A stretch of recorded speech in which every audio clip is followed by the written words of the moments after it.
Hello and welcome. Today we'll be walking through the setup and use of the RYOBI 18V ONE HP Brushless 6.5-inch track saw. Unboxing. Carefully remove all contents from the box. Inside, you'll find the 6.5-inch track saw, two 27.5-inch tracks with 2 track connector bars, track clamp, riving knife, a 40-tooth carbide-tipped blade, and operator's manual. You'll also find an 18V 4-amp-hour high-performance battery and charger if you purchase the kit version.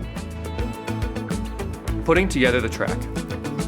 You can use either one of these 27.5-inch tracks individually, or you can combine them for up to 55 inches of controlled, accurate cutting. To attach these tracks, you'll need to locate the track wrench located in the back of the track saw. It will be the smaller of the 2 wrenches. Using this track wrench, you can loosen the connector bars on the bottom side of one of your tracks. Slide them both out so they are sticking out about halfway off the track.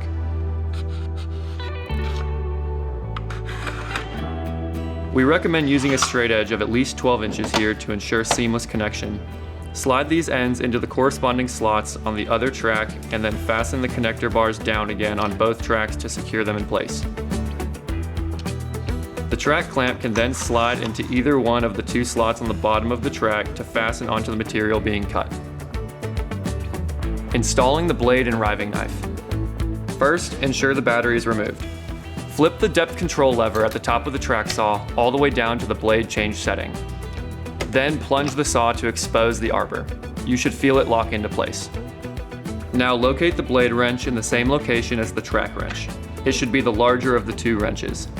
While holding the arbor lock down, use this wrench to remove the arbor.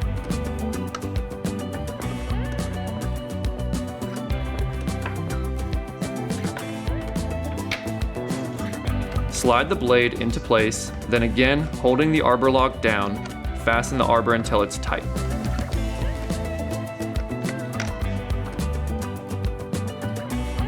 We will install the riving knife in a similar fashion.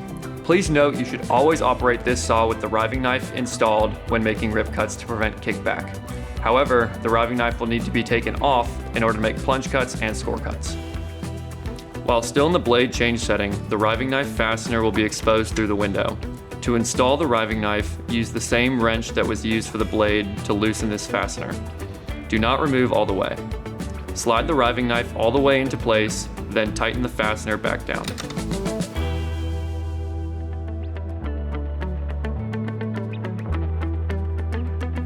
Tailoring your cut settings. Now that we're all set up, let's look at all the different cut settings that this saw has to offer. First off, this depth control lever at the top of the saw, in addition to the blade change setting, also offers a plunge cut and a score cut setting. Then, down at the base of the saw, we have 2 bevel adjustment knobs at the front and back of the saw that allow you to bevel from -1 to 48 degrees. Please note that to reach the -1 bevel setting, you will have to slide this stopper out of the way. Next, we have 2 track adjustment knobs allowing you to secure the saw to the track, eliminating any side-to-side wiggle room. Be careful not to fasten these too tight, causing friction when sliding on the track. Last, we have an anti-tip adjustment knob to keep the saw from tipping over off the track when making bevel cuts. Preparing the first cut. We are now ready to make the first cut, but there is one final critical step to take. You will need to cut off this rubber strip according to the kerf or thickness of your blade in order to ensure the highest cut accuracy. To do this, you will need to have a piece of scrap wood at hand to perform a score cut on. Since we are making a score cut, we also must remove the riving knife for this particular cut. After securing the track to the material and fastening the saw to the track, flip the depth control lever at the top of the saw into the score cut setting. Now, after installing your battery, pull the trigger, letting the saw get fully up to speed before entering the material. Once you've completed this rip cut across the full length of the track, your new RYOBI track saw is all ready to go. In use.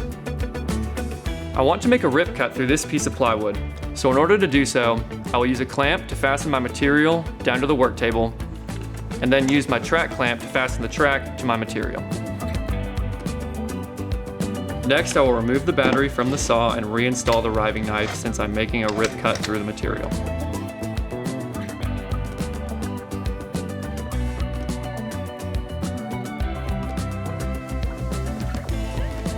I will also set the depth control lever to the plunge setting and adjust my depth of cut so that the teeth of the blade drop just below the bottom of the material. This allows for maximum cut efficiency.